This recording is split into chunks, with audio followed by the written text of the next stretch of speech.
নবনির্বাচিত মাননীয় প্রধানমন্ত্রী দেশনায়ক তারেক রহমানকে আমি দাওয়াত দিয়েছি, উনি অ্যাকসেপ্ট করেছেন। উনি আমাদের সাথে এই ঈদগাতে উনি নামাজ পড়বেন। মাননীয় প্রধানমন্ত্রীর সাথে তারা সেদিন সমবেত হবেন।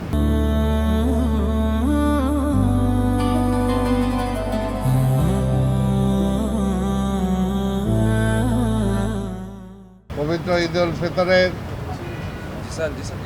যে জাতীয় ঈদগাহ নামাজের যে প্রস্তুতি আপনাদেরকে নিয়ে আমি দেখার জন্য এসেছি এখানে। আপনারা নিজেরাও দেখছেন যে মোটামুটি আমাদের প্রস্তুতি প্রায় শেষের দিকে। আমরা আশা করি যে আর যে দু একদিন সময় আছে এর মধ্যে আমরা সম্পূর্ণভাবে প্রস্তুতি গ্রহণ করতে পারব এবং আশা করি যে আল্লাহর রহমতে ভালো দিন থাকবে। সেদিন বৃষ্টি থাকবে না, সেটাও আল্লাহর কাছে কামনা বাক্যে চাই। সেদিন যাতে ঢাকা শহরের মানুষ, বেশিরভাগ মানুষ অন্তত যারা ঈদগাহে নামাজ পড়তে চান মাননীয় প্রধানমন্ত্রীর সাথে তারা সেদিন সমবেত হবেন। আমাদের এটা চাঁদ দেখার উপরে নির্ভর করে, আপনারা নিজেরাই জানেন। যদি 30 রোজা হয় তাহলে 21 তারিখ, আর যদি 29 রোজা হয় তাহলে 20 তারিখ। এবং এটা আমাদের ধর্ম মন্ত্রণালয় সহ সবাই মিলে যেটা ঠিক করেছে যে টাইম থাকবে আমাদের 8:30। যদি বৃষ্টি টিষ্টি হয় তাহলে হয়তো টাইমের পরিবর্তন করা হবে। এখানে আপনারা জানেন যে প্রায় 35,000-এর মতো মানুষ একসাথে নামাজ পড়তে পারবেন। তার মধ্যে মহিলাদেরও সুযোগ থাকবে, প্রায় 3500 জন মহিলাও এখানে নামাজ পড়ার সুযোগ পাবেন। তবে এখানে আমরা যে সমস্ত সুযোগ সুবিধাগুলো মোটামুটি নিশ্চিত করছি যে যেহেতু গরম পড়ে গেছে, আমরা শীতাতপ নিয়ন্ত্রণের ব্যবস্থা রাখার জন্য চেষ্টা করব। পর্যাপ্ত ফ্যান এবং যেহেতু প্যান্ডেল করা হয়েছে যে দিনের বেলাও সকালের বেলাও লাইটের ব্যবস্থা আমাদের থাকবে। অজুখানার ব্যবস্থা থাকবে, যারা অজু ছুটে যাবে বা অজু করতে চান তাদের জন্য ব্যবস্থা থাকবে।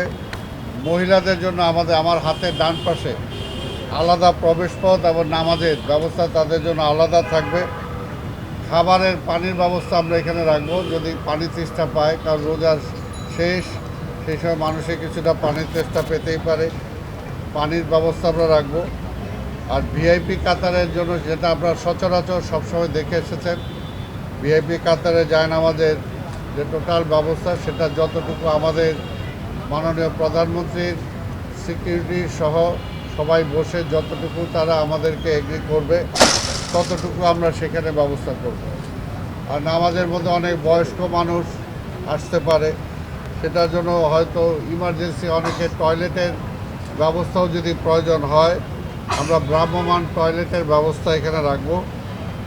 বাই চান্স যদি কেউ কোনো অসুস্থ হয় তাহলে প্রাথমিক চিকিৎসা দেওয়ার একটা ব্যবস্থাও এখানে আমাদের থাকবে।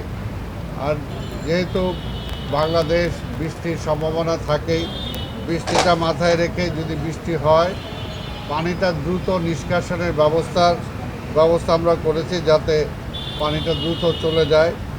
এবং বৃষ্টির পানি নিরোধক শামিয়ানার ব্যবস্থাও আমরা করেছি নামাজের জন্য, যাতে সবাই একটু শান্তিপূর্ণভাবে নামাজ পড়তে পারে, সুন্দরভাবে পড়তে পারে। সেটার জন্য টোটালটাকে আমরা কার্পেটের ব্যবস্থা করব। এবং সর্বোপরি একটা নিরবিচ্ছিন্ন নিরাপত্তার ব্যবস্থা এখানে থাকবে। নিরাপত্তার ব্যবস্থা থাকবে এবং আমরাও আশা করব যে সমস্ত জনগণ যারা এখানে নামাজ পড়তে আসবেন তারা আমাদের ট্রাফিক যে সিগন্যাল যেটা দেওয়া হবে, কোন দিক দিয়ে তারা আসবেন, কোন পর্যন্ত গাড়িগুলো থাকবে, সেগুলো আগের দিন ট্রাফিক থেকে জানিয়ে দেওয়া হবে। আমরা আশা করব যে জনগণ সেই ট্রাফিকটা ফলো করবেন, তাতে অন্তত আমরা সুশৃঙ্খলভাবে নিশ্চিন্তভাবে আমরা নামাজ আদায় করতে পারবো বলে অন্তত আমরা বিশ্বাস করি। এবং স্বাভাবিকভাবে সব কিছুর বিনিময়ে লাস্টে আমাদের ফায়ার সার্ভিসের ব্যবস্থাও থাকবে। আল্লাহ না করুক যাতে কোনো কিছু না হয়, তারপর সেই ব্যবস্থাটা রাখা আমাদের প্রয়োজন। তা আমি ইতিমধ্যেই আমাদের